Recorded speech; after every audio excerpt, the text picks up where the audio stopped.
السلام علیکم۔ ڈسکس کرتے ہیں بچوں کی تربیت کے حوالے سے کچھ رہنما اصول۔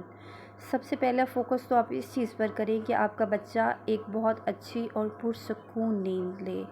اس کے لیے آپ بچے کی روزانہ 15 منٹ تک مالش کریں۔ مالش سے بہت پرسکون نیند آتی ہے بچے کو۔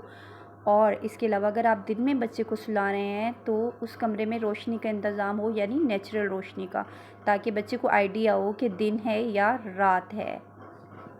بچے کی پرسکون نیند کے لیے خیال کریں کہ اس کمرے میں شور کی آواز نہ ہو۔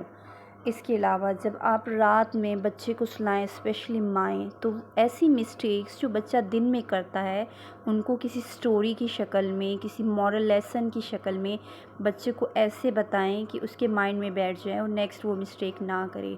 اسی طرح ان کو اسلامک نالج دیں، اسلامی اصولوں کے ساتھ زندگی گزارنے کے بارے میں بتائیں۔ رات کو بچے کو سٹوری سننے کی عادت ڈالیں۔ بچوں کے مائنڈ میں کبھی کوئی نیگیٹو بات نہ ڈالیں، اور جو سٹوریز آپ بچوں کو سنائیں کوشش کریں کہ وہ اسلامک سٹوریز ہوں، لائک حضرت عمر بن خطاب کی سٹوری، حضرت بلال حبشی کی سٹوری، اس طرح کی اسلامک سٹوریز سنائیں تاکہ ہمارے بچے، ہمارا مستقبل اسلام کے اصولوں کے مطابق ہو، جس سے نہ صرف ہماری دنیا بلکہ ہماری آخرت بھی سنور جائے۔ اس ویڈیو کو صدقہ جاریہ سمجھ کر شیئر کیجیے۔ جزاک اللہ۔